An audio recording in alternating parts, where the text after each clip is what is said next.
The Jungian, daily. My phone died during a thunderstorm last Tuesday, and I didn't charge it for 3 days.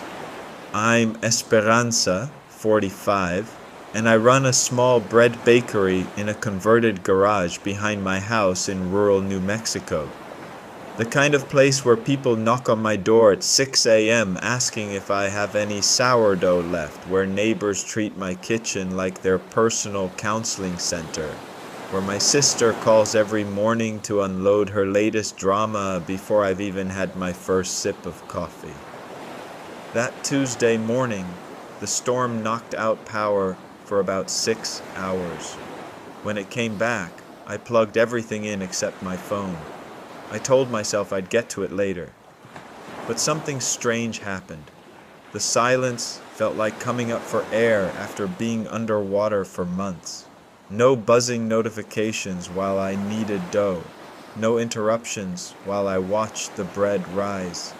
Just me, the smell of yeast and flour, and the sound of my own thoughts for the first time in, God, I can't even remember.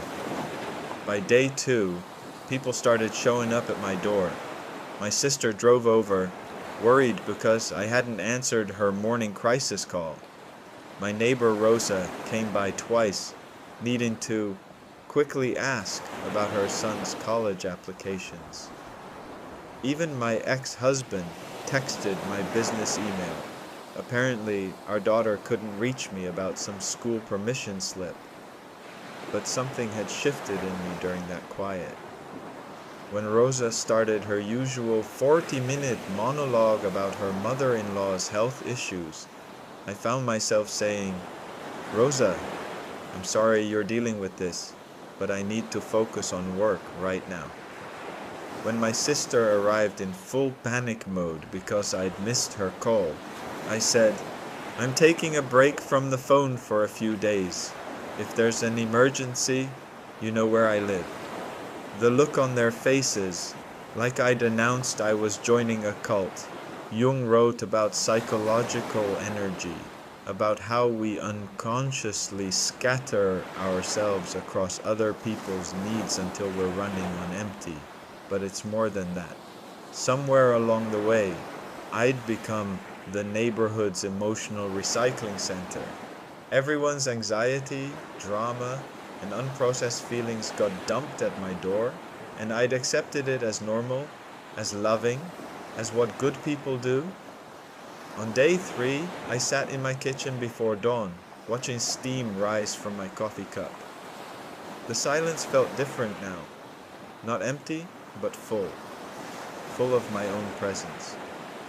I realized I hadn't heard my own inner voice clearly in years. It had been drowned out by the constant chorus of other people's urgency. When I finally charged my phone, I had 37 missed calls and 62 text messages. But instead of the usual panic about catching up, I felt protective. Protective of the space I'd discovered, the energy that belonged to me. I started small, turned off read receipts, set my phone to silent during baking hours, stopped answering calls just because they came in. When people asked why I was being weird about my phone, I said I was learning the difference between being available and being accessible. Being available meant I existed primarily as a resource for others. Being accessible meant people could reach me when I chose to be reached. The bread got better during those quiet mornings. More complex flavors, better texture. As if the dough could sense my presence, my attention fully focused instead of split across a dozen different people's needs. My regular customers started commenting on it. Some people didn't like the change. My sister accused me of becoming selfish. A few neighbors started going to the grocery store for bread instead of supporting my attitude. But others seemed to respect the boundaries. Rosa started handling her own problems more often. My daughter learned to plan ahead instead of expecting instant responses.